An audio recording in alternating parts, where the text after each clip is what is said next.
सुप्रभात। मैं जगेंद्र राणा। करुणा और दया के अवतार संत जन, यह हमारी आज की आध्यात्मिक चर्चा का विषय है। करुणा और दया के अवतार संत जन। केवल दैनिक जीवन की समस्याएं इतनी जटिल और गंभीर हो रही हैं कि मनुष्य और बातों की ओर नहीं के बराबर ही सोच पाता है।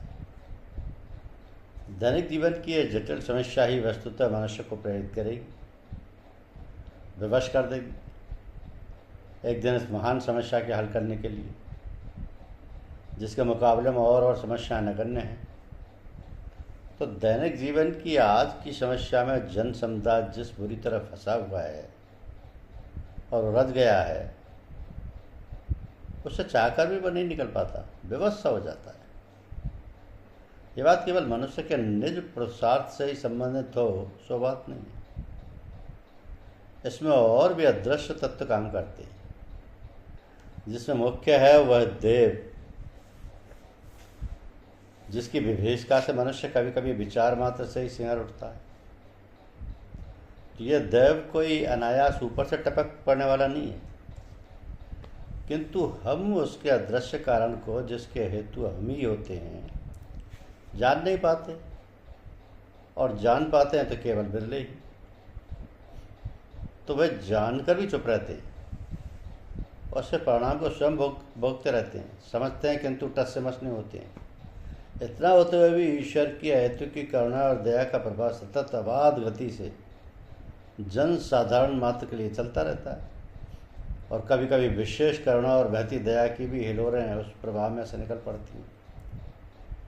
तो ये भक्त जब कातर दीन होकर ईश्वर को पुकारता है तो वो द्रवित हो जाते हैं, बेचैन हो जाते हैं, और उसी समय उनकी करुणा और दया का प्रभाव बेगवान हो जाता है।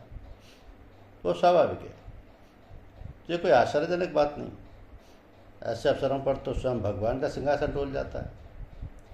मनुष्य की आर्त और करुण पुकार सुनकर, ये भी भगवान की देन में से एक देन ही है मनुष्य मात्र के लिए, जिसको हम समुचित रूपेण आंक नहीं पाते। ये मनुष्य के निर्बलताओं में से अधिकतम निर्बलता है, जिसके ही कारण न जाने कितनी आपत्तियों पर आपत्तियाँ उसको झेलनी पड़ती हैं। किंतु ये आपत्तियाँ और झमेले भी उसी की दया और करुणा के प्रभाव का ही एकमात्र स्रोत हैं, जिनके बारे में मनुष्य की बुद्धि उचित निर्णय नहीं कर पाती है। और इन सब बातों का हल इस प्रकार और भी जटिल हुआ सा जान पड़ता है, जटिल हुआ सा जान पड़ता है, पर है नहीं ऐसी बात। ये बात उस प्रकार की है जिस प्रकार मनुष्य कंधे पर अंगूछा डाले हुए उसे बाहर ढूंढता है। जब कभी अकेले में ऐसी घटना घटती है तभी समस्या बन जाती है और मनुष्य परेशान हो जाता है। तो सारे कपड़े बिस्तरे उलटता पलटता है, ये कभी ये कोना देखता है, कभी वो कोना देखता है, कभी बाहर जाता है, कभी भीतर आता है। एक अजीब हैरानी और परेशानी पैदा हो जाती है।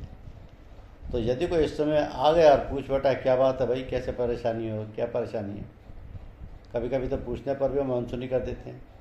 वो दोबारा पूछता है तो झुंझला जाते हैं और बड़े तामा करके डालते हैं, क्या यार दिमाग खाए जाते हैं, अंगूछा नहीं मिल रहा, बड़ी देर से परेशान हो रहे हैं। वह कहते हैं वाह, ये तो आपके कंधे पर ही पड़ा, लीजिए। आप ठाका मार कर हंस पड़ते हैं और कहते हैं वाह भाई वाह, खूब रही। वास्तव में आज यही दशा है मनुष्य मात्र की। तो करुणा और दया के अवतार संत जन आज द्वार द्वार पर पूछते हैं क्या परेशानी, और मनुष्य उनकी ओर देखता भी नहीं। वो स्वार्थ की छोटी मोटी बातों में इतना व्यस्त है कि कुछ सुनना भी पसंद नहीं करता। उसके पास समय नहीं है, उसके पास समय ही नहीं है। ऐसी तो बात नहीं, 8-10 घंटे कठिन परिश्रम करने के बाद भी चरस और गांजा पीने वालों की मंडली में बैठने और 3-4 घंटे सिनेमा देखने के लिए मिल जाते हैं। काम और समय की शिकायत इन लोगों को नहीं। इतनी बेरुखाई बरतने पर भी वे संत ऐसे लोगों को कष्टों को देखकर द्रवित हो जाते हैं। इसलिए संत तुलसीदास ने कहा है कि संत हृदय नवनीत समाना। इतना सरल और कोमल हृदय है संतों का जैसे नैनू घी। फिर भी कहते हैं ये उपमा कवियों ने दी मगर कुछ चिपकी नहीं। क्यों? तो कहा निज परिताप द्रव्य नवीनता, क्योंकि नैनू तो अपने प्रताप से अपने ऊपर दुख पड़ने और आँच लगने पर पिघलता है, किंतु संत तो दूसरों के दुख रूपी आँच को देखकर ही पिघल जाते हैं, द्रवित हो जाते हैं। तो संत जनों का ऐसा स्वभाव होता है जिसके लिए कोई उदाहरण नहीं, कोई मिसाल नहीं। उनके लिए वे तो साक्षात दया और करुणा के अवतार हैं।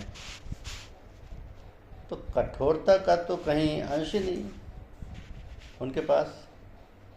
ऐसे होते हैं संत जन।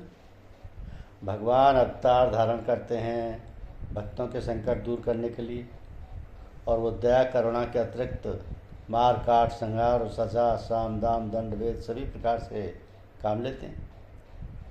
किंतु संत जन तो करुणा के बल पर ही, दया के सहारे ही सब कुछ करते हैं। भगवान में जो करुणा और दया का अंश है उसी के वे साक्षात अवतार हैं। वे करुणा और दया के सिवाय कुछ जानते नहीं, और ना इसके सिवा उनके पास कुछ और है।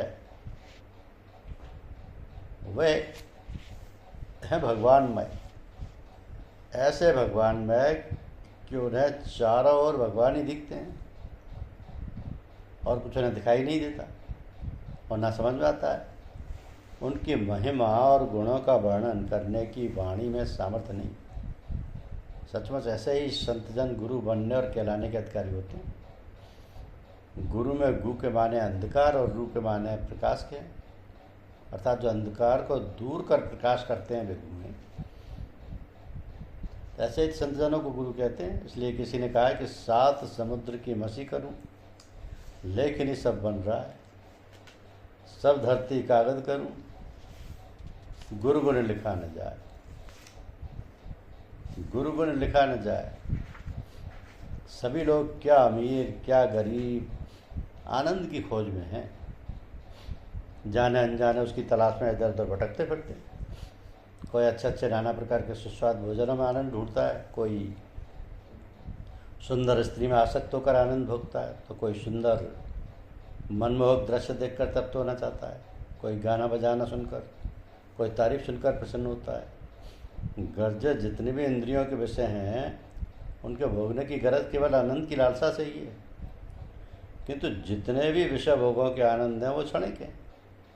पेट भर गया, रसना जो आनंद दे रही थी वो भी तृप्त हो गई, कान जो श्रवणेन्द्रिय द्वारा सुनकर मजा ले रहे थे वे भी तृप्त हो गए।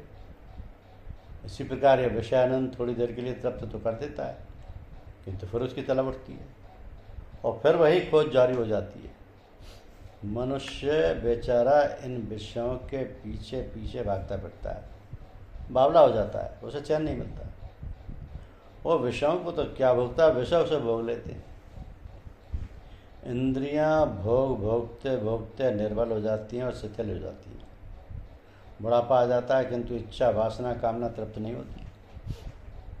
ऐसी दशा में यानी इंद्रियों के निकम्मे हो जाने पर ख्याली तौर से केवल विषयों की याद करके उसी में आनंद लेता है और वह वासनानंद भी नहीं चल पाता है। जब मन निर्बल हो जाता है, थककर शिथिल हो जाता है, तब मन मार कर बैठा रहता है।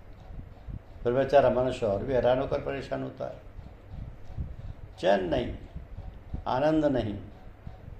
मनुष्य उसकी भाग दौड़, उसकी सारी कोशिश बेकार रही, क्योंकि वो आनंद बाहर की चीज़ों में खोज रहा था। तो सोचने की बात है, जब हम अपनी इच्छा शक्ति को अपने विचार की धारा को जिस चीज़ में लगा देते हैं उसी स्थान पर हमें आनंद की झलक से तृप्ति सी होने लगती है। ख्याल हटा, आनंद गायब। आनंद तो हमारे अंदर है, आनंद आप में है, और ये धार जहाँ से फूटती है, जहाँ से निकलती है, जब तक उस स्थान पर हमारा ध्यान नहीं पहुँचता हमें शांति नहीं मिलती। और ध्यान पहुँचाने में सबसे बड़ा का योगदान है गुरुजनों का। गुरुजन तो दयालु होते हैं, संत होते हैं। वो किसी भी भक्त के हृदय में शाश्वत आनंद पैदा कर देते हैं। शाश्वत आनंद, जिससे सदैव आनंद रहे। धन्यवाद।